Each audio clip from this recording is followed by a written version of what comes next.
YouTube channel में दोस्तों आज का वीडियो स्टार्ट हो चुका है, तो सभी लोग लाइव आ जाएंगे। वीडियो को लाइक करना है और शेयर करना है, ठीक है दोस्तों। अपनी रोज कक्षा होती है रात्रि 9 बजे, है ना, और 9 बजे हम बहुत ही बढ़िया तरीके से महत्वपूर्ण ये सीरीज अपनी चल रही है, ठीक है। जो भी साथी चैनल के ज्वाइन मेंबर बनना चाहते हैं वो ज्वाइन मेंबर अवश्य बने और वीडियो को लाइक करके शेयर आपको अवश्य करना है, ठीक है। चलिए स्टार्ट करेंगे आज का ये वीडियो। महत्वपूर्ण प्रश्नों पर अपनी रोज सीरीज चल रही है और सबसे पहले हम बात करेंगे दोस्तों बीसलदेव रासो की, कि बीसलदेव रासो जो है मूलतः गे काव्य था, अतः इसके रूप में परिवर्तित होता रहा, है ना। यह प्रेम एवं श्रृंगार से परिपूर्ण काव्य था बीसलदेव रासो, ठीक है। इसमें भोज परमार की पुत्री राजमती और अजमेर के चौहान राजा बीसलदेव तृतीय के विवाह से संबंधित है। यहीं से क्वेश्चन बन जाता है और आपसे पूछा जाता है दोस्तों कि अजमेर के शासक से संबंधित जो रचना है वो रचना कौन सी है, तब हमें बताना होता है, ठीक है। तो आपको यहां पर बताना है अजमेर के शासक से संबंधित जो रचना है वो कौन सी है, बीसलदेव रासो है, ठीक है। विवाह एवं पुनर्मिलन की कथा सरस शैली में यहां पर प्रस्तुत की गई है और रचना नरपति नाल ने 1155 ईस्वी में की थी। बीसलदेव रासो आदिकाल का श्रेष्ठ काव्य कृति है और बीसलदेव रासो की श्रृंगार परंपरा का आदिकाल में ही अंत हो गया। क्या हो गया आदिकाल में, और विद्यापति से होती हुई है परंपरा भक्ति काल और रीति काल में जाकर इसका सरस श्रृंगार काव्य रूप में चरम विकास हुआ और बीसलदेव रासो में हिंदी काव्य में प्रयुक्त होने वाला 12 मासा वर्णन किया गया है। इतनी चीज तो आप लोगों के लिए क्लियर है दोस्तों, काय के बारे में, बीसलदेव रासो के बारे में, ठीक है। अब बीसलदेव रासो के बारे में कितने क्वेश्चन आपके बनते हैं वो हम देखेंगे। सबसे पहला क्वेश्चन तो यही बनता है कि बीसलदेव रासो के रचयिता कौन है। बीसलदेव रासो के रचयिता कौन है, तो जल्दी से आपको बताना है फटाफट से। यश जी, पुष्पा जी, फतेह सिंह जी, प्रश्न क्रमांक 67, बीसलदेव रासो के रचयिता कौन माने जाते हैं। और मैंने कई बार आपको याद करवाया, बोले सर परमाल रासो तो जगनिक की है ना, पयुम चर्यू तो स्वयंभू की है ना, पृथ्वीराज रासो तो चंद्रबरदाई जी की है और नरपति नाल की जो रचना है वो कौन सी है, बीसलदेव रासो। अब आपको याद रख लेना है बीसलदेव रासो के में। निकिता जी, बीसलदेव रासो के रचयिता एक कई बार ग्रंथ पूछा गया है, इसलिए इसको याद रखेंगे, रट लेंगे, इसको रट लेंगे, ठीक है। रासो ग्रंथों में कौन सा काव्य एक प्रेम काव्य या श्रृंगार काव्य है। रासो ग्रंथों में कौन सा काव्य प्रेम काव्य एवं श्रृंगार काव्य है दोस्तों। प्रेम काव्य एवं श्रृंगार काव्य हमें बताना है। 4 विकल्प भी हमारे सामने मौजूद हैं, सभी लोग बताएंगे। सभी लोग लाइक जरूर कर देना, वीडियो को लाइक आपको अवश्य करना है। टीजीटी पीजीटी वालों के लिए सुबह 7 बजे एक क्लास आ रही है, सुबह 9:30 बजे एक क्लास आ रही है, 11 बजे एक हिंदी साहित्य की क्लास आ रही है। उन क्लासों को देखना ना भूलें मेरे सभी भाई, है ना। और जो भी भाई ज्वाइन मेंबर बन सकते हैं वो ज्वाइन मेंबर बन के 5 बजे की क्लास भी अटेंड कर सकते हैं। और यहां पर हमने पढ़ा था कि सर प्रेम काव्य एवं श्रृंगार काव्य जो है वो बीसलदेव रासो है, जिसकी रचना नरपति नाल ने की थी और ये अजमेर के शासक से संबंधित है, ये भी आपको याद रख लेनी है, ठीक है। बीसलदेव रासो, ठीक है। किस रासो काव्य का मूल वर्ण विषय वीर रस ना होकर श्रृंगार रस है। देखो इस प्रकार से क्वेश्चन भी पूछा गया कि किस रासो काव्य का मूल वर्ण विषय वीर रस ना होकर के श्रृंगार रस है, तो किसका है, किसका है दोस्तों, बीसलदेव रासो का। बीसलदेव रासो का है, यानी कि सी नंबर यहां पर आपका बिल्कुल सही हो जाएगा। इस प्रकार से प्रश्न जो पूछे गए हैं उस पर रोज चर्चा यहां पर की जा रही है और 1 तारीख से टीजीटी वालों का स्पेशल बैच प्रारंभ हो जाएगा, तो सभी लोग ज्वाइन मेंबर बन जाएं। राजमती से रूटकर बीसलदेव कहां गया, राजमती से रूटकर बीसलदेव कहां गया था, एक क्वेश्चन भी पूछा गया है। कहां गया था, कर्नाटक, उड़ीसा, आंध्र प्रदेश या फिर तमिलनाडु। आपको पता है दोस्तों, आपको पता है कि रामचंद्र शुक्ल ने 12 ग्रंथों के आधार पर जो है क्या की है, आदिकाल को वीर गाथा काल बताया था। राजमती से रूटकर बीसलदेव कहां गया था, तो ये उड़ीसा गया था। उड़ीसा कहां गया था, उड़ीसा बी नंबर आपको बिल्कुल सही होगा, ठीक है। बीसलदेव रासो में राजा भोज परमार की पुत्री राजमती और अजमेर के चौहान बीसल देव तृतीय के विवाह का वियोग और पुनर्मिलन का वर्णन इसमें किया गया है। ये आपको याद रख लेना है, ठीक है। किस रासो ग्रंथ को आला खंड के नाम से भी जाना जाता है? ये सारे प्रश्न, बहुत सारे प्रश्न हैं जो आपको आते भी होंगे, आपने पढ़े भी होंगे और आप फिर से पढ़ रहे हो, मतलब आपका रिवाइज हो रहा है, रिवीजन हो रहा है। तो ये प्रश्न आपसे बनना चाहिए, ठीक है। हितेश जी, बात करना है, व्हाट्सएप पर नीचे नंबर चल रहा है, उस पर आप व्हाट्सएप पर मैसेज डाल सकते हैं। किस रासो ग्रंथ को आला खंड के नाम से जाना जाता है? प्रश्न क्रमांक 72 आपको बताना है। बहुत ही बढ़िया प्रश्न है, ये भी प्रश्न कई बार पूछा गया है। किस रासो ग्रंथ को आला खंड के नाम से जाना जाता है? तब आपको बताना है कि सर जो जगनिक का परमाल रासो है, जगनिक का परमाल रासो, इसे आला खंड के नाम से जाना जाता है ना। और मैंने याद करवाया था कि परमाल यानी कि दूसरों का माल अगर आपको लेना है, चोर क्या करते हैं? दूसरों का माल चुराते हैं, तो वो रात में जगते हैं, जगते से बनेगा जगनिक, जगते हैं तो जगनिक, और जगनिक की है परमाल रासो, आला खंड नाम जिसे है जाना जाता है। ये खुमाड़ रासो भी याद कर लेना, खुमाड़ रासो दलपति विजय की, ठीक है। इनको याद रखेंगे, है ना, ये भी सभी को याद रखना है दोस्तों। 1865 ईस्वी में चार्ल्स इलियट ने जिसे आला खंड का प्रकाशन कराया था, आला खंड नाम से 1865 में, ये भी याद रखेंगे। अगला क्वेश्चन है, उत्तर प्रदेश में आला खंड के नाम से कौन सा काव्य प्रचलित है? कौन सा काव्य प्रचलित है? दोस्तों नंबर चल रहा है, नीचे लाइन देखो, जो लाइन चल रही है उसमें नंबर चल रहा है, जिसको भी लगता है वो व्हाट्सएप पर बात भी कर सकता है, ठीक है। उत्तर प्रदेश में आला खंड के नाम से कौन सा काव्य प्रचलित है? हमीर रासो, है ना, परमाल रासो, खुमाल रासो या पृथ्वीराज रासो? उत्तर प्रदेश में आला खंड के नाम से जो प्रचलित है वो कौन सा है? वो कौन सा है? परमाल रासो, यानी बी नंबर आपका बिल्कुल सही हो जाएगा, बी नंबर, ठीक है, बिल्कुल सही है, बी नंबर आपका सही हो जाएगा। अगला देख लेते हैं, अगला पढ़ लेते हैं। आला और उदल के चरित्र को वीर गीतात्मक काव्य के रूप में रचने वाले कवि कौन है? देखो किस प्रकार से आपके कई प्रकार से प्रश्न पूछे जा रहे हैं, अलग अलग प्रकार से। आला और उदल के चरित्र को वीर गीतात्मक काव्य के रूप में रचने वाले कवि कौन है? इससे पहले दोस्तों अपन ने क्या किया है, इससे पहले एक वीडियो बनाया था कि आपको पुस्तक कौन सी लेनी है।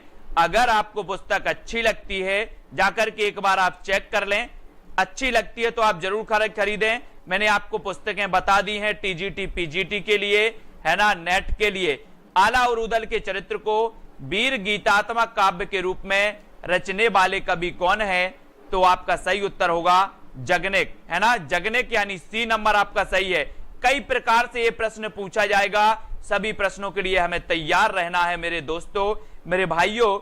आला खंड नामक काव्य ग्रंथ का दूसरा नाम क्या है? कितनी बार क्वेश्चन पूछा गया आला खंड? आला खंड कई बार पूछा गया दोस्तों, और आला खंड नाम से जाना जाता है परमाल रासो। कौन सा जाना जाता है?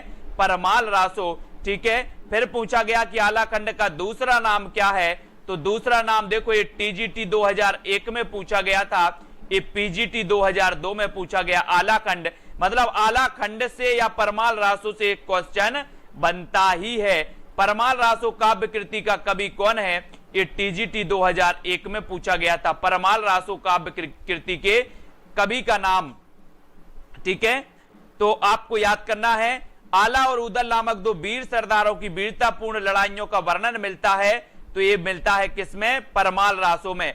इन प्रश्नों के प्रकार आपको देखते जाना है, किस किस प्रकार से ये प्रश्न पूछे जाते हैं। इन सभी प्रश्नों के लिए हमें क्या रहना है? तैयार रहना है, प्रिपेयर रहना है, ठीक है। कवि जगनक की रचना का नाम क्या है? उत्तर तो एक ही है, बोले सर परमाल रासो, लेकिन प्रश्न के पूछने का अलग अलग ढंग है।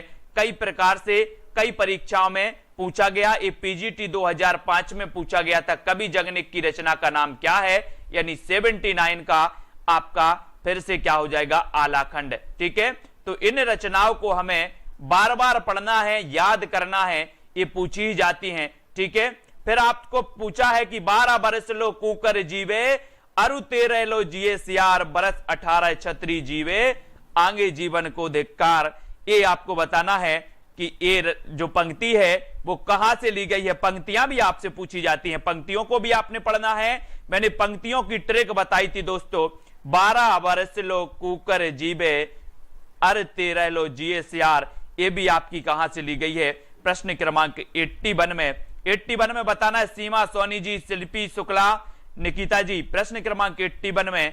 और जो भी साथी स्पेशल क्लास 5 बजे वाली लेना चाहते हैं मेरे दोस्तों, वो ज्वाइन मेंबर जरूर बन जाएं, है ना। आप ज्वाइन मेंबर बन के ज्वाइन व्हाट्सएप ग्रुप में जुड़ सकते हैं। और ये आला खंड से ही ली गई है, यानी डी नंबर आपका बिल्कुल सही हो जाएगा, ठीक है।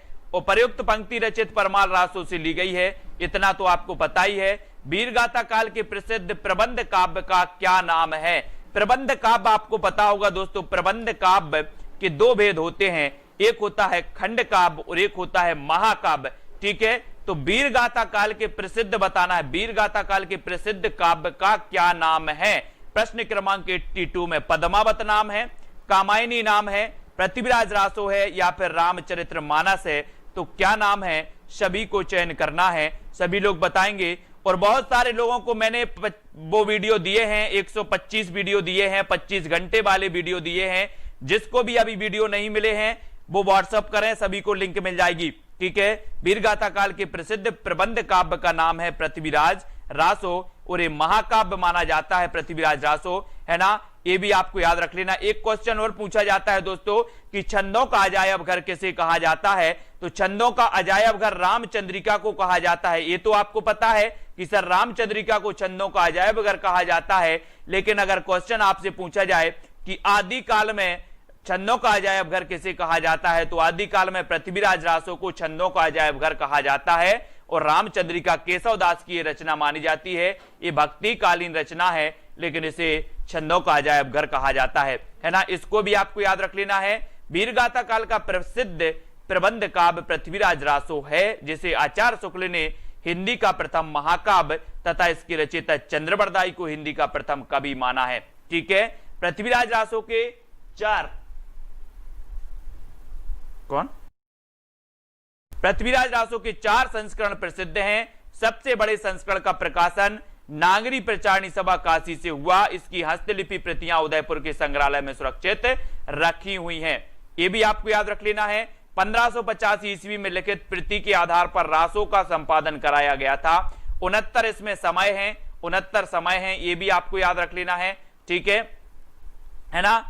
और दोस्तों ये आपका पृथ्वीराज चौहान के दरबारी कवि थे कौन, चंद्रबरदाई। ये तो सभी को पता है, ये चीजें महत्वपूर्ण हैं जो मैंने आप तक प्रेषित कर दी। पृथ्वीराज रासो महाकाव्य के रचयिता, ये तो आपको पता ही है, चंद्रबरदाई हैं। मतलब एक क्वेश्चन भी इंपॉर्टेंट है, पृथ्वीराज रासो के रचयिता कौन है। देखो कितनी बार एक क्वेश्चन पूछा गया, चंद्रबरदाई। पृथ्वीराज रासो के रचयिता कौन है, टीजीटी में पूछ लिया गया। चंद्रबरदाई किसके दरबारी कवि थे, एक क्वेश्चन थोड़ा सा अलग आपसे पूछ लिया गया।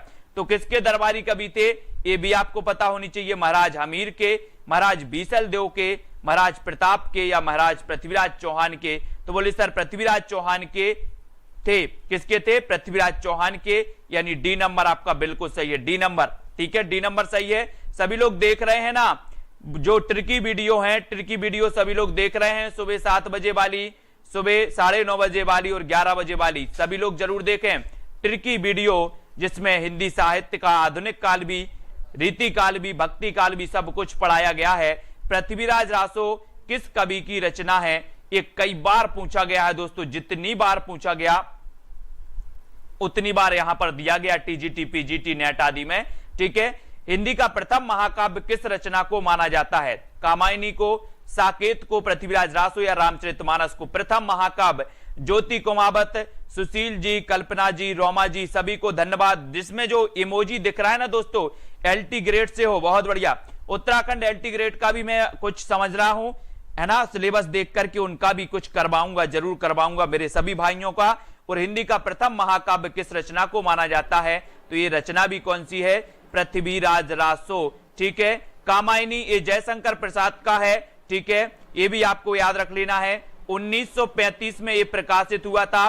साकेत भी आपको पता होगा, ठीक है, ये भी महाकाव्य है। रामचरितमानस भी महाकाव्य है। रामचरितमानस की सबसे ज्यादा टीकाएं लिखी गई दोस्तों, सबसे ज्यादा टीकाएं किसकी लिखी गई अगर आपसे पूछा जाए तो रामचरितमानस की है ना, ये आपको याद रख लेना है। ये चारों ही महाकाव्य हैं, लेकिन हिंदी का प्रथम महाकाव्य है कौन सा? पृथ्वीराज रासो, यानी डी नंबर आपका यहां पर बिल्कुल सही हो जाएगा। ठीक है, डी नंबर आपका सही हो जाएगा। फिर बढ़ जाते हैं अगले क्वेश्चन की ओर साथियों। अगला आपको यहां पर सूची सम्मिलित करना है, जल्दी से सही करो, सही चयन करना है। बीसल देव रासो किसकी रचना है? फटाफट से जल्दी जल्दी से बताते जाओ। सबसे पहले मैंने बताया कि बीसल देव रासो किसकी रचना है, इसी से बता दो आप। आपको एक का बताना है, एक का क्या होगा? हाँ, साकेत 1931 का है। बीसल देव रासो ये किसका है? चंद्रबरदाई, चंद्रबरदाई का है कि नरपति नाल का? जल्दी बताओ, गलत तो नहीं कर रहे हम, फटाफट से। बीसल देव रासो किसकी रचना है? फटाक से लिखना है। प्रश्न क्रमांक है अपना, बीसल देव रासो बताना है। एक का दूसरा नरपति नाल, ठीक है, एक का दूसरा बीसल देव रासो नरपति नाल की है। ठीक है, फिर आ गए अपने कौन? पृथ्वीराज रासो, तो ये चंद्रबरदाई की है। ठीक है, पृथ्वीराज रासो किसकी है? चंद्रबरदाई की। परमाल रासो ये जगनिक की, खुमाल रासो ये दलपति विजय की। ठीक हो गया ना अब? वेरी गुड, है ना। बीसल देव रासो नरपति नाल, पृथ्वीराज रासो चंद्रबरदाई, परमाल रासो जगनेक, खुमाल रासो दलपति विजय। ये आपका सुमेलित इस प्रकार से हो जाएगा। बहुत बढ़िया। फिर यहां पर देखो, ये आपका सुमेलित दिया है। अगला खुमाल रासो के रचयिता बताना है, तो ये तो अपना हो गया खुमाल रासो दलपति विजय, खुमाल रासो दलपति विजय। ठीक है, आदिकालीन हिंदी काव्य धारा में उपलब्ध नहीं है, तो क्या नहीं है? आदिकालीन हिंदी काव्य धारा में उपलब्ध नहीं है। जैन साहित्य नहीं है, सिख साहित्य नहीं है, सिद्ध साहित्य नहीं है, फिर नाथ साहित्य नहीं है। आप शुरुआत से पढ़ रहे हैं, पूरे बने रहें दोस्तों, वीडियो को लाइक करते रहें, है ना, आपको बने रहना है। पूरे वीडियो अगर आपने देख लिया तो अधिकांश प्रश्न तो आपके वैसे भी कवर हो जाएंगे, और फिर जब आपका टीजीटी पीजीटी वालों का नोटिफिकेशन आएगा, तब तक बहुत सारी चीजें हम पढ़ चुके होंगे, बहुत सारी चीजें याद कर चुके होंगे। आदिकालीन हिंदी काव्य धारा में उपलब्ध नहीं है, तो क्या नहीं है ये आपको बताना है, और आपका उत्तर होगा सिख साहित्य। देखो, हमने आदिकाल में क्या पढ़ा था? जैन साहित्य पढ़ा था, सिद्ध साहित्य पढ़ा था, नाथ साहित्य भी पढ़ा था, लेकिन हमने सिख साहित्य नहीं पढ़ा, यानी कि आपका सी नंबर क्या हो जाएगा? यहां पर सही हो जाएगा, सी नंबर। ठीक है, ये याद रख लेना। यहां पर देखो, अपन ने आचार्य रामचंद्र शुक्ल ने आदिकाल की समय सीमा क्या मानी? 1050 से 1375, यही मानी ना। आचार्य रामचंद्र शुक्ल ने वीरगाथा काल का नाम दिया, इसका चारण काल, सिद्ध सामंत काल, अन्य नामों से भी उसे उल्लिखित किया गया। राहुल सांकृत्याय ने सिद्ध सामंत काल, चारण काल दो विद्वानों ने कहा है, एक तो राम कुमार वर्मा ने कहा है ना, और एक अपने ग्रियर्सन साहब ने भी कहा है चारण काल इसे, तो ये भी आपको याद रखना। ठीक है, और देखो यहां पर इस समय साहित्य मुख्यतः इन रूपों में मिलता है: सिद्ध साहित्य, नाथ साहित्य, जैन साहित्य, चारणी साहित्य, प्रकीर्णन साहित्य, है ना, सिख साहित्य का उल्लेख नहीं मिलता। तो ये अपन को थोड़ा सा नॉलेज हो जाता है, ज्ञान हो जाता है। फिर अगला क्वेश्चन है कि संवत 1050 से 1375 की काल अवधि में लिखे गए हिंदी साहित्य का वीरगाथा काल के रूप में नामकरण किसने किया है? प्रश्न क्रमांक 92। तो नामकरण भी आपको पता होनी चाहिए, किसने किया है? 1050 से 1375 आपको पता होगा, काल विभाजन आपने देखा होगा। दोस्तों, एक चीज पूछी जाती है कि आचार्य रामचंद्र शुक्ल ने हिंदी साहित्य का जो काल विभाजन किया है, जो कालखंडों में बांटा है, वो बांटा है 4 कालखंडों में। 4 कालखंडों में इन्होंने बांटा है। ठीक है, जिसमें से 1050 से 1375 की अवधि ये प्रथम कालखंड की अवधि है, और ये किसने माना है? ये आचार्य शुक्ल जी ने माना है, और इसे इन्होंने नाम दिया था वीरगाथा काल। वीरगाथा काल नाम दिया था, और बी नंबर आपका बिल्कुल सही हो जाएगा। ठीक है, वीरगाथा काल। और 1375 से 1700 की अवधि को इन्होंने क्या कहा था? पूर्व मध्यकाल। 1375 से 1700 की अवधि को इन्होंने कहा था पूर्व मध्यकाल। पूर्व मध्यकाल यानी कि फिर से इन्होंने क्या कहा? भक्ति काल। भक्ति काल, ठीक है ना। और 1700 से 1900 और ये संवत का काल है। आपको यहां पर ईसवी भी याद रखना है, ईसवी भी देख लेना, कभी कभी ईसवी भी पूछा जाता है। ये संवत आपको याद होता है, ईस्वी नहीं हो पाता तो संवत भी आप लोग याद रखेंगे, ठीक है। फिर अगला क्वेश्चन है कि आचार्य रामचंद्र शुक्ल के अनुसार हिंदी साहित्य के आदिकाल की समय सीमा क्या है। इस प्रकार से क्वेश्चन भी पूछा गया है। तो 93 का आंसर आपको बताना है। आचार्य रामचंद्र शुक्ल के अनुसार हिंदी साहित्य के आदिकाल की समय सीमा क्या मानी जाती है, समय सीमा बतानी है। तो समय सीमा हमने पढ़ ली थी। बोले सर आचार्य रामचंद्र शुक्ल की बात हो रही है तो ये विक्रम संवत। अब देखो कैसे कंफ्यूज हो रहे हैं, कंफ्यूज नहीं हो रहे हैं, है ना।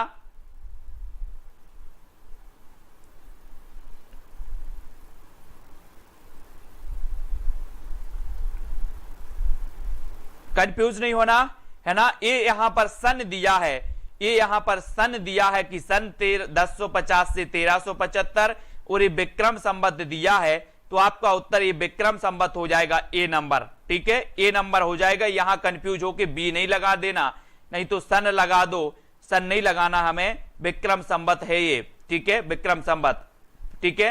अब आपको बताना वीर गाथा काल की रचना कौन सी नहीं है, वीर गाथा काल की रचना कौन सी नहीं मानी जाती, ये आपको बतानी है दोस्तों। सभी लोग बताएंगे वीर गाथा काल की रचना कौन सी नहीं मानी जाती। 4 विकल्प हैं, 4 में से आपको चयन करना है। चयन हो जाए तो जल्दी से बता देना दोस्तों। देखो संदेश रासक अपन ने पढ़ी है, संदेश रासक अपन ने पढ़ी है, ठीक है, और जय मयंक जस चंद्रिका पढ़ी है। संदेश रासक को आदिकाल का मेघदूत कहा जाता है। आदिकाल का मेघदूत किस रचना को कहा जाता है, एक क्वेश्चन बनता है। तो ये संदेश रासक को कहा जाता है अब्दुल रहमान की, है ना।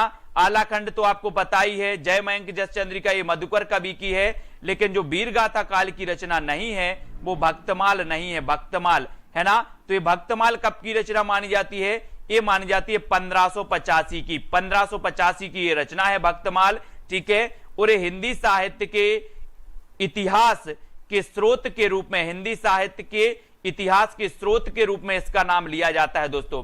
कौन का, भक्तमाल का।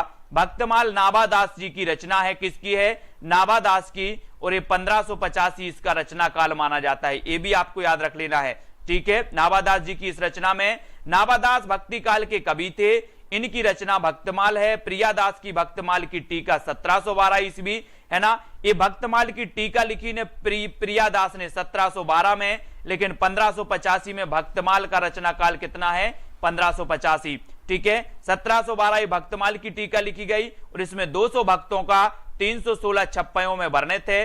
भक्तमाल में तुलसीदास जी को भक्तमाल का सुमेरु कहा है, यह भी आपको याद रखना है। और संदेश रासक अब्दुल रहमान की रचना है और जय मयंक जस चंद्रिका ये मधुकर की है। और संदेश रासक को आदिकाल का मेघदूत कहा जाता है। रिंकू रानी जी, सुमन जी, अनिता जी, सभी लोग उत्तर बताएंगे फटाफट से कि इनमें से कौन सा कवि आदिकाल का नहीं है। तो आदिकाल का कभी भी आपको याद होनी चाहिए, कभी भी आपसे पूछे जाते हैं बिल्कुल बेहिचक आपको होना चाहिए कौन सा आदिकाल का है, कौन सा भक्ति काल का है, कौन सा रीति काल और कौन सा आधुनिक काल में विभिन्न कालों के कवि हैं। तो इनमें से कौन सा कवि आदिकाल का नहीं है बताना है। तो हमने तो पढ़ा था कि सर चंद्रवरदाई ये आदिकाल के कवि है, ठीक है। जगनेक ये आदिकाल के कवि है। पूजा ठाकुर जी 11 बजे वाली जीके की class tip top YouTube channel पर रहेगी, ठीक है। दलपति विजय ये भी हैं। नाभादास ये आदिकाल के कवि नहीं माने जाते, इनको याद रखेंगे, ये आदिकाल के कवि नहीं है ना। ये सगुण भक्ति काव्यधारा के कवि थे, ये भी याद रखना है आपको। नाभादास सगुण भक्ति काव्यधारा के कवि थे। ये अग्रदास जी के शिष्य थे, यानी कि नाभादास जी के गुरु का नाम क्या था, अग्रदास था। नाभादास जी के गुरु का नाम था अग्रदास और नाभादास जी की भक्तमाल है जिसका रचना 1585 है, ठीक है। इन्होंने अष्टयाम की रचना श्रृंगार भक्ति अथवा रसिक भावना को लेकर के की थी और तुलसीदास के समकालीन थे।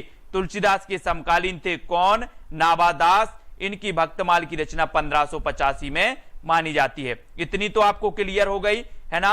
आगे बढ़ जाते हैं, आगे के कुछ प्रश्न हैं, आगे भी हमें बढ़ना है।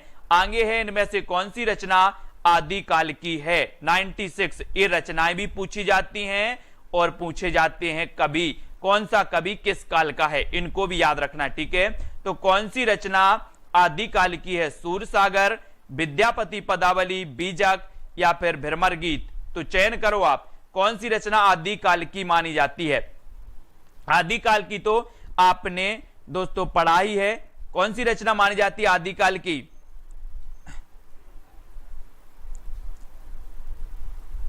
प्रश्न क्रमांक सोनू सिंह जी, नहीं ज्वाइंट मेंबर का नहीं, सभी का नाम लेते हैं बीच बीच में, है ना। इनमें से कौन सी रचना आदिकाल की है? तो आदिकाल की कौन सी है? विद्यापति पदावली, है ना। विद्यापति पदावली एक इनकी पंक्ति है कि मिठो मिठो बोल थारो काय बिगड़े थारो काय बिगड़े, ठीक है। मिठो मिठो बोल थारो काय बिगड़े विद्यापति जी की एक पंक्ति मानी जाती है। और विद्यापति पदावली दोस्तों इनकी रचनाएं कौन कौन सी? 3 रचनाएं आपको याद रख लेना विद्यापति जी की। कौन कौन सी याद रखोगे विद्यापति जी की? एक तो पदावली है, पदावली मैथिली भाषा में है, पदावली इनकी मैथिली भाषा में विद्यापति जी की। कीर्ति लता और कीर्ति पताका इनकी 2 रचना अबहट्ट भाषा में है। किसमें है? अबहट्ट में है, इनको भी याद रखना है, ठीक है। पदावली आदिकाल की रचना मानी जाती है, जो विद्यापति द्वारा रचित कृष्ण भक्ति श्रृंगार से परिपूर्ण है। इसमें राधा कृष्ण की प्रेम लीलाओं का वर्णन किया गया है। याद रखें, आदिकालीन साहित्य का प्रमुख रस कौन सा है? 97। आदिकालीन साहित्य का प्रमुख रस कौन सा माना जाता है, ये बताना है। जल्दी से बताएंगे आप लोग। शांत है, हास्य है, करुण है या फिर वीर है? प्रश्न क्रमांक 97। और 97 का आपका सही क्या हो जाएगा? दोस्तों इसी प्रकार से बने रहना है। भाग्यश्री जी नेट की होती है, ज्वाइंट मेंबर के लिए होती है, नेट एग्जाम के लिए, है ना। ज्वाइंट मेंबर वाले सभी लोग कर रहे हैं। और आदिकालीन साहित्य का प्रमुख रस है तो डी नंबर, यानी वीर रस। आदिकालीन साहित्य का प्रमुख रस वीर रस है, इसलिए इस समय को, इस काल को वीर गाथा काल कहा, ठीक है। वीर गाथा काल, ये चीज भी आपको याद रखनी है, ठीक है। बहुत बढ़िया, ये आपको याद रखना है दोस्तों। आदिकालीन साहित्य का प्रमुख रस कौन सा है? वीर रस है, ठीक है।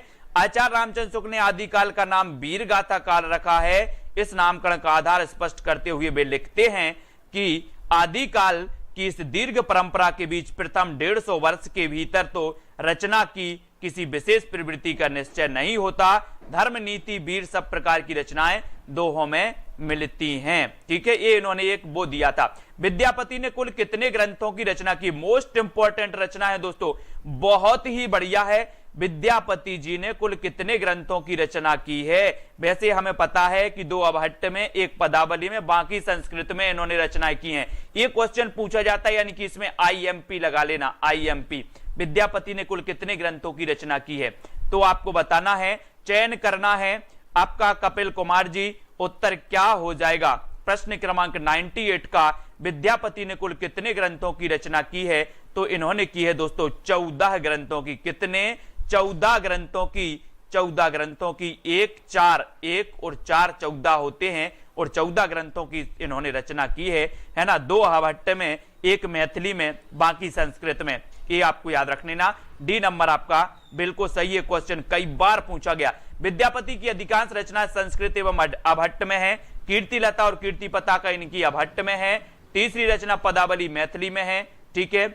और जिसकी ब्रजभाषा मिश्रित मैथिली कहलाती है। ये सभी याद रखेंगे इनके बारे में, ठीक है। यहां पर एक चीज और आया है कि कीर्ति लता ऐतिहासिक महत्व का छोटा सा प्रबंध काव्य है। इसकी भाषा कैसी है दोस्तों?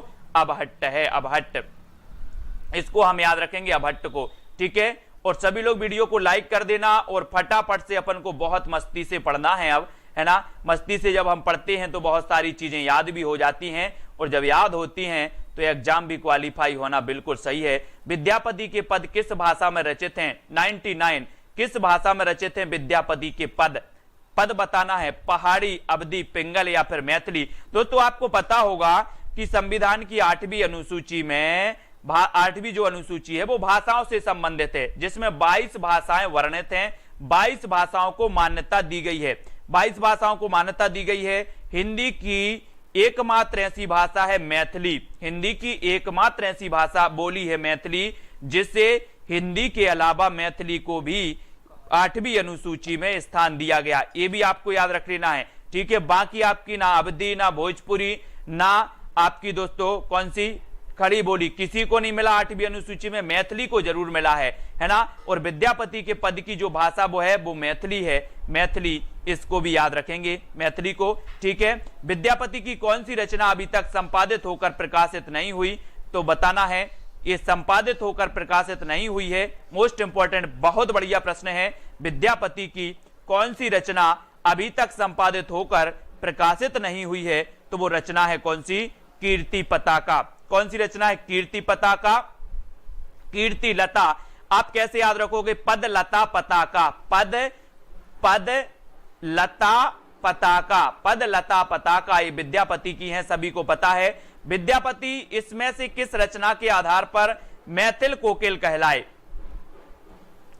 आपको पता है कि इन्हें मैथिल कोकिल कहा जाता था, विद्यापति को, है ना, मैथिल कोकिल। और किस रचना के आधार पर ये कहलाए, ये भी आपको बतानी है। तो कमेंट में फटाफट से ब्रजेश जी लिखना है, राजेश जी, विद्यापति इनमें से किस रचना के आधार पर मैथिल कोकिल कहलाए? तो वो रचना है कौन सी? पदावली। बिल्कुल सही आंसर आया, पदावली के आधार पर।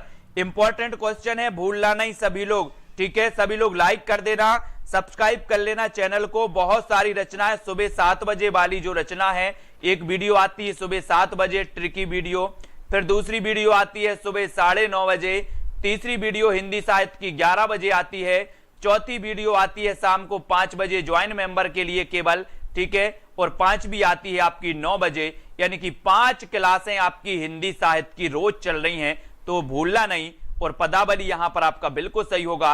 आचार्य रामचंद्र शुक्ल ने हिंदी साहित्य के इतिहास में लिखा है कि विद्यापति जिसकी रचना के कारण मैथिल कोकिल कहलाए, वह रचना है पदावली। इन्होंने अपने समय की प्रचलित मैथिली भाषा का व्यवहार किया, और विद्यापति पद के अधिकतर श्रृंगार के ही हैं, जिनमें नायिका और नायक राधा कृष्ण हैं विद्यापति के में, ठीक है? तो ये याद रखना। देसिल बयना सब जन मिठा, ये पंक्ति तो कई बार पूछी गई दोस्तों, चाहे नेट एग्जाम हो, चाहे टेट एग्जाम हो, सिद्धार्थ शुक्ल जी, चाहे नेट हो, चाहे पीजीटी हो, चाहे टेट हो, चाहे आरपीएससी, कोई भी एग्जाम हो, ये पंक्ति कहीं नहीं छूटी। देसिल बयना सब जन मिठा, है ना? मिठा से बना क्या? मिठा मिठा बोल। मैंने यही करवाया था याद, यहां पर आया था दोस्तों मिठा, यहां पर आया था क्या? मिठा। और मैंने आपको एक सॉन्ग सुनाया था कि मिठा मिठा बोल थारो कई बिगड़े, जिसमें विद्या होगी, जिसमें विद्या होगी वो मीठा मीठा बोलेगा, जिसमें विद्या होगी वो मीठा मीठा बोलेगा। तो ये मिठा आया यहां पर, मिठा। तो ये विद्यापति जी है, मिठा, ए नंबर, ठीक है? विद्या होगी तो मिठा मिठा बोलेंगे, नहीं होगी तो कड़वा बोलेंगे, कर्कश बोलेंगे, है ना? अब प्रस्तुत उक्ति की जिसका अर्थ क्या है कि अपना देश या अपनी भाषा सबको मीठी लगती है, इसलिए अपन को मीठी भाषा ही बोलना है। यही जानकर मैंने इसकी रचना की है। कवि कोकिल विद्यापति का पूरा नाम विद्यापति ठाकुर था, विद्यापति ठाकुर, है ना? इन्हें कोकिल, कवि कोकिल भी कहा जाता था, ये भी आपको याद रख लेना है। और देसिल बयना सब जन मिठा, मिठा मिठा बोल थारो काय बिगड़े, है ना? इसलिए मिठा मिठा बोलना है, सभी को अच्छा लगना चाहिए। कौन सा कवि अभिनव जयदेव की उपाधि से विभूषित हुआ? 103 का आंसर बताना है। विद्यापति, सूरदास, कोम्मनदास या फिर नंददास? जल्दी से बताना है। अमित कुमार जी बिल्कुल सही है। कौन सा कवि अभिनव जयदेव की उपाधि से विभूषित हुआ? नीचे जो नंबर चल रहा है दोस्तों, इस नंबर पर आप मैसेज कर देना, तो आपको टेलीग्राम ग्रुप की लिंक मिल जाएगी। जो भी साथी ज्वाइन होना चाहते वो ज्वाइन हो जाना, ठीक है? और कौन सा कवि अभिनय जयदेव की उपाधि से विभूषित किया गया, है ना? तो आपका दोस्तों पता होगा कि कौन सा कवि अभिनय जयदेव की उपाधि से विभूषित किया गया। तो अभिनय जयदेव। और एक चीज और बता देना, यहां पर आ गया जयदेव, जयदेव।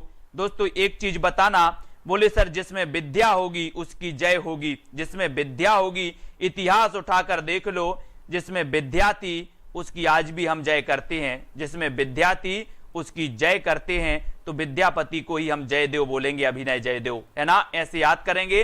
विद्यापति ने ओएन बार राजवंश के विभिन्न आश्रयदाताओं के संरक्षण में गीत रचे। इनके गीतों के भाव वैशिष्ट माधुर गुण से प्रभावित होकर ओएन बार कुल शिरोमणि महाराज शिव सेन ने विद्यापति को, किसने कहा था? महाराज शिव सेन ने विद्यापति को अभिनय जयदेव की उपाधि दी थी। कभी क्वेश्चन अगर आपसे पूछ लिया जाए कि विद्यापति को अभिनव जयदेव की उपाधि किसने दी थी, तो महाराज शिव सेन ने। किसने दी थी? महाराज शिव सेन ने। इसको आप लोग नोट्स कर लेना कहीं भी, फिर अगला क्वेश्चन है, ये भी पूछा गया अभिनय जयदेव, ये कई बार पूछा गया है दोस्तों, इसको आप नोट्स कर लेंगे विद्यापति जी को, ठीक है। कौन सा नाम नाथपंथी साधकों में शामिल नहीं है? नाथपंथी साधकों में शामिल नहीं है तो कौन सा नहीं है? जलंधरी पाव, कंडपा, भरथरी या फिर चुड़करनाथ। नाथ संप्रदाय आप लोग पढ़ते हैं, मच्छेंद्रनाथ, गोरखनाथ, है ना, ये सभी पढ़ते हैं। तो कौन सा नाम नाथपंथी साधकों में शामिल नहीं है, तो कौन सा नहीं है, कमेंट में आपको लिख देना है। और किसको वो 25 घंटे वाला वीडियो नहीं मिला है, किसको नहीं मिला है? कल मैंने जितने भी लोगों ने व्हाट्सएप किया था सबको प्लेलिस्ट दी थी, है ना, प्लेलिस्ट सभी लोगों को दी थी। और यहां पर उत्तर आपका कंडपा सही हो जाएगा, सी नंबर आपका बिल्कुल सही होगा, ठीक है। कंडपा, सबरपा, सरहपा, इनको आपको याद रख लेना है। लुईपा, डोम्बिपा, कुक्कीरुप्पा आदि सिद्ध साहित्य के कवि हैं। नाथ साहित्य के विकास में जिन कवियों ने योगदान दिया उन्होंने चौरंगीनाथ, गोपीचंद और चुड़करनाथ, भरथरी, जलंधरीनाथ आदि प्रसिद्ध हैं, इनको याद रखेंगे, जलंधरीनाथ, ठीक है। तो सभी लोग वीडियो को लाइक जरूर कर लेना, वीडियो को शेयर जरूर कर देना दोस्तों, ठीक है। सभी लोग शेयर कर देना अपने मित्रों तक। और रोज अपनी 9 बजे क्लास होती है। मैं बोल रहा हूं कि 5 क्लासें हो रही हैं हिंदी साहित्य की। कितनी हो रही हैं? 5 क्लासें हो रही हैं। 5 क्लास आपको अटेंड करनी है। फिर अगला क्वेश्चन है आपका कि निम्न में से किसका संबंध सिद्ध साहित्य में नहीं है? सिद्ध साहित्य में नहीं है या सिद्ध साहित्य से नहीं है? सिद्ध साहित्य और नाथ साहित्य, सिद्ध साहित्य और नाथ साहित्य, है ना।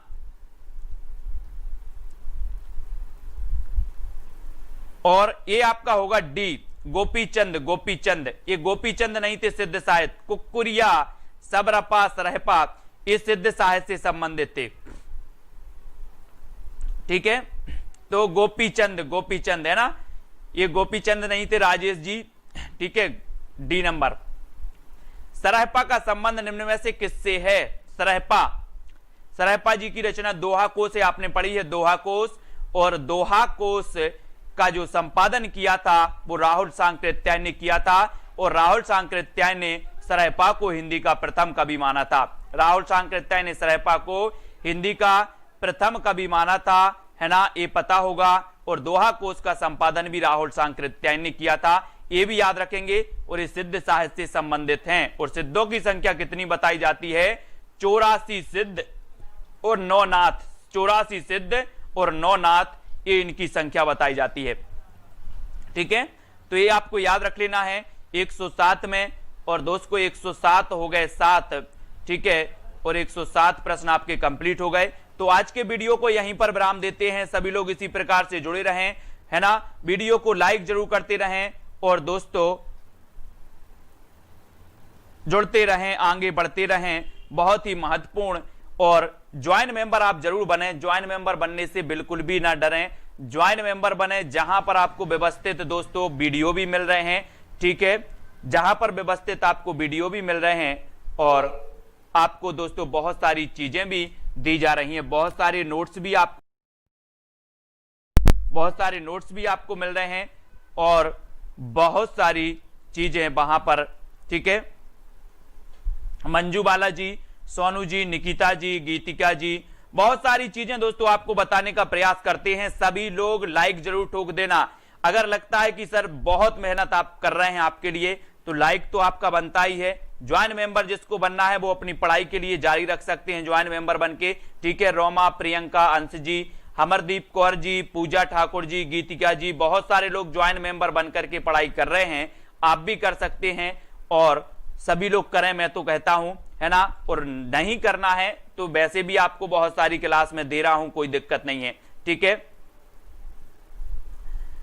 रोमा जी, स्नेहा, विद्या जी, आरती जी, डॉक्टर दिनेश कुमार यादव जी, ठीक है, और नीलिमा, राजेश जी, कुशल परिवर्तन, अंकेश जी, सुनीता, सुशील जी, गीतिका जी, स्नेहा जी, है ना, अमरदीप, सुमन जी, पूनम जी, सभी लोग पढ़े। मैं दोस्तों प्रयास करता हूं कि सारी चीजें आप तक प्रेषित की जाएं, है ना, आप तक प्रेषित की जाएं।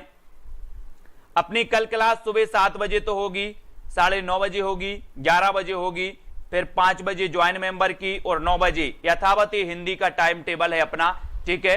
मोनिका पहल जी। ज्वाइन बटन पर क्लिक करना है, ज्वाइन बटन पर क्लिक करेंगे और दोस्तों आप जुड़ सकते हैं। कैसे बनाएं एक बार मैं बता देता हूं, ठीक है। सबसे पहले आप क्या करें, यूट्यूब में जाएं, यूट्यूब को खोलेंगे, ठीक है। ये एक बार देख लो जिसको भी बनना है। निकिता तनवर जी, बहुत सारे लोग बन चुके हैं। ये यूट्यूब है आपका, यूट्यूब में आप जाना, थोड़ा सा इसको जूम कर लेते हैं, है ना। ये जूम कर लिया अपन ने।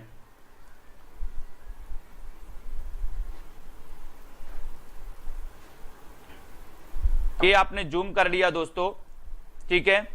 अब यहां पर आपको चैनल पर जाना है, चैनल पे सर्च करना है सेल्फ स्टडी क्लासेस, ठीक है। ये आपको यहां पर ज्वाइन दिख रहा होगा, शामिल हो या फिर ज्वाइन, ठीक है। शामिल हो या ज्वाइन, इस पर क्लिक करो। आप क्लिक करोगे इस प्रकार का इंटरफेस, 3 प्लान आपको, silver plan, gold plan, diamond plan, इस प्रकार से दिखेंगे, ठीक है। तो आप कोई भी प्लान लेकर के आप ज्वाइन हो सकते हैं, है ना। और सभी लोग वीडियो को लाइक कर देना। इस प्रकार से आप करेंगे, जैसे मान के चलो ये गोल्ड प्लान आपने लिया है और गोल्ड प्लान लिया है और यहां पर इस पर क्लिक करें और शामिल हो पर आप करें, ठीक है। तो आपका इस प्रकार से इंटरफेस खुल जाएगा। यहां से आपको एटीएम, यहां से आपको एटीएम यानी कि डेबिट क्रेडिट कार्ड से आपको, क्रेडिट या डेबिट कार्ड से आपको यहां पर क्रेडिट कार्ड नंबर डालना है, फिर उसकी डेट डालना है और सीबीसी नंबर डालना है। पलट करके कार्ड के पीछे आपको सीबीसी नंबर मिल जाएगा, ठीक है। और जिसको भी ट्रिकी वाले वीडियो नहीं मिले हैं वो व्हाट्सएप पर मुझे मैसेज करें, हाय लिख कर, तो उनको टेलीग्राम ग्रुप की लिंक भी मिल जाएगी, ठीक है। और साथ ही उनके लिए दोस्तों क्या किया जाएगा, वो पूरी वीडियो की वो दे दी जाएगी, लिंक दे दी जाएगी, प्लेलिस्ट की लिंक दे दी जाएगी, ठीक है। सीबीसी नंबर कहलाता है, एटीएम कार्ड को पलट के पीछे देखो, पीछे व्हाइट में आपको नंबर लिखा होगा, उसके लास्ट 3 डिजिट आपको ज्वाइन डालना है, ठीक है। तो दोस्तों आज के लिए वीडियो के लिए बस इतना ही। जिसको बनना है वो बन सकते हैं, वीडियो को लाइक और शेयर कर सकते हैं, ठीक है। सभी को कैसा लगा ये हमारा दोस्तों, और मैं निरंतर तो आपको इसी प्रकार से वीडियो देता रहूंगा। जुड़े रहें, लाइक करें, शेयर करें।